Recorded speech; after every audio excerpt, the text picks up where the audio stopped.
क्या सच में दो ब्रह्मांड हैं और क्या सच में दो पृथ्वी है? कितना अच्छा होता अगर मैं दो होता, और कितना अच्छा होता वो मेरी तरह ही सोच पाता या वो हर काम कर पाता जो मैं कर पाता हूँ, या फिर कितना बुरा होता अगर वो मेरी तरह ही एक हठी लड़का होता। पृथ्वी हमारी जानी पहचानी जगह है, मगर ये वो पृथ्वी तो नहीं जहाँ डायनासोर का आतंक था, या कहीं ये वो पृथ्वी तो नहीं जहाँ वर्ल्ड वॉर शुरू हो चुका हो, या ये वो पृथ्वी तो नहीं जहाँ रूस ने चांद पर पहुँचने की जंग जीत ली हो, या ये वो पृथ्वी तो नहीं जहाँ हम पलक झपकते ही खत्म हो जाएंगे। सबसे कम चमकने वाले तारा पर एक ब्लैक होल के अंदर हायर डायमेंशन में छुपे पृथ्वी। अब ग्राउंड ब्रेकिंग साइंस भी यह कहने लगे हैं कि शायद सच्चाई का एक और वर्जन भी है जो हमारी नजर से फिलहाल तो दूर है। कि क्या वाकई में पैरेलल यूनिवर्स इसी ब्रह्मांड में मौजूद हैं? तो चलिए जानते हैं इन सवालों का जवाब। क्या आपके कई और रूप हैं या मेरे कई और रूप हैं? हो सकता है मेरा दूसरा वर्जन भले ही आइडेंटिकल कॉपी लगता हो पर वो है नहीं। हो सकता हो कि हम बिल्कुल ही अलग हो, या क्या पता हमारी किस्मत बिल्कुल ही अलग हो।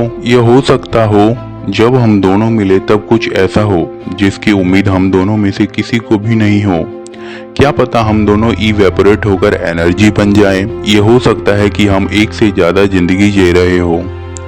वैज्ञानिक जैसे जैसे फिजिक्स की गहराई में पहुंच रहे हैं वैसे वैसे वो भी मानने लगे हैं कि पैरेलल यूनिवर्स इसी ब्रह्मांड में मौजूद है। जब मैं ग्रेड स्कूल में था एक लड़की का दीवाना था। वो मेरे दिमाग से निकलती ही नहीं थी। मैं उसे प्यार तो करता था मगर इतना कॉन्फिडेंट नहीं था जो उसे जाकर ये बता पाता कि मैं उसे बेइंतहा मोहब्बत करता था। मगर मैं ये सब बहुत मजाकिया अंदाज में जताता था। मेरा मन हमेशा से यही कहता कि काश मैं अलग होता, काश मैं कॉन्फिडेंस और चार्म से भरा हुआ होता, और मैं सोचता था कि मैं उस नीरज को ढूंढ निकालूं, वो चाहे जहां भी हो। MIT कॉस्मोलॉजिस्ट मैक टेगबार मानते हैं कि मेरा या आपका वो दूसरा वर्जन निश्चित ही है। उनका कहना है कि हमारे वो रूप उस ब्रह्मांड में रहते हैं जिन्हें अभी तक हम जानते नहीं। ब्रह्मांड किस चीज से बना है, इससे जुड़े थ्योरी यही कहती है कि ब्रह्मांड सिर्फ बड़ा ही नहीं बल्कि इनफाइनाइट भी है और लगातार यह हर दिशा में फैलता जा रहा है। अब चलिए समझते हैं उदाहरण से कि ब्रह्मांड किस कॉन्सेप्ट पर काम करता है। मान लीजिए कि आप एक पत्थर के बड़े समूह में से पत्थर का एक पैटर्न XYZ चुनते हैं। कुछ दूर और ढूंढने पर आपको उस पत्थर के बड़े समूह में आपको ठीक वैसा ही पैटर्न मिलता है जो आपने पहले चुना था।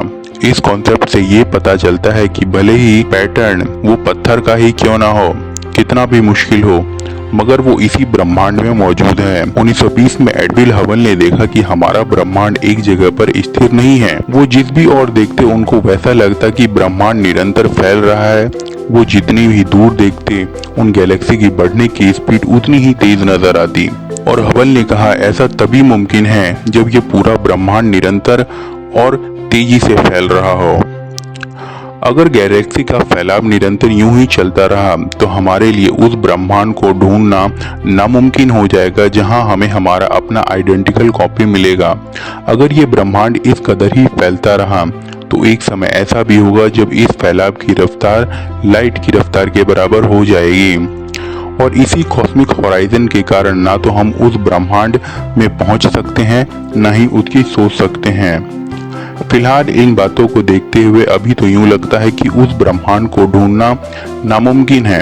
अगर एक जगह है जहां हम इस पैरेलल ब्रह्मांड को देख सकते हैं, ब्रह्मांड की गहराई में नहीं बल्कि माइक्रो कॉस्मोस में, जहां कुछ भी ठोस नहीं है। अर्बन श्रोडिंगर की इक्वेशन के अनुसार सब एटॉमिक पार्टिकल एक वक्त पर कई जगह मौजूद हो सकते हैं। साथ ही उन्होंने कहा एक ही वक्त पर एक ही जगह पर एक से ज्यादा पार्टिकल भी हो सकते हैं। चलिए इसको समझते हैं। ये सब एटॉमिक वर्ल्ड उस वक्त की प्रोबेबिलिटी की धुंध में छुपे रहते हैं जब तक कोई उसे उस वक्त देख नहीं लेता जब प्रोबेबिलिटी उस सच्चाई को मिल जाती है। और अगर यह बात सही है तो हर वो वस्तु उस वक्त उस स्थिति में होती है जब वह अपना आकार कुछ भी चाहे बदल सकती हो। चलिए इसे एक उदाहरण से समझते हैं। मान लीजिए आपके पास एक बॉक्स है।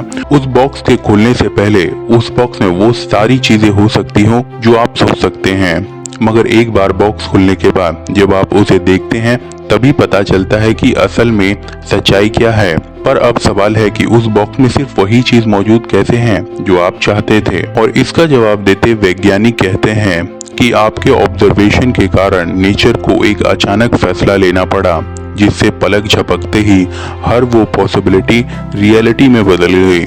मगर फ्रैंक डिबलर के अनुसार आपका ये अंदाजा सही नहीं है।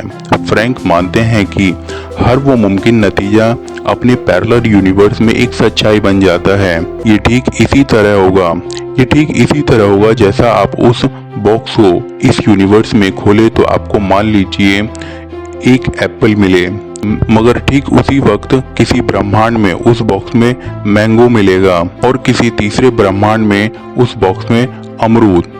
अगर फ्रैंक की यह बात सही है तो आप जिस स्पेस में भी रहते हैं वहां आपके आइडेंटिकल कॉपी का एक इनफाइनाइट समुंदर होगा, और अगर उस स्पेस में आपके साथ एक चीज होती है तो ठीक उल्टा आपके अपने उस छुपे आइडेंटिकल कॉपी के साथ भी होगा। जरूरी नहीं ऑल्टरनेट रियलिटी ब्रह्मांड के सिर्फ कई लाइट ईयर दूर ही हो सकता है वो हमारे सामने भी हो। अगर क्वांटम मैकेनिक के अनोखे नियम सच हैं तो मैं भी काउंटलेस ऑल्टर का कलेक्शन हूँ और लगातार स्ट्रगल कर रहा हूँ।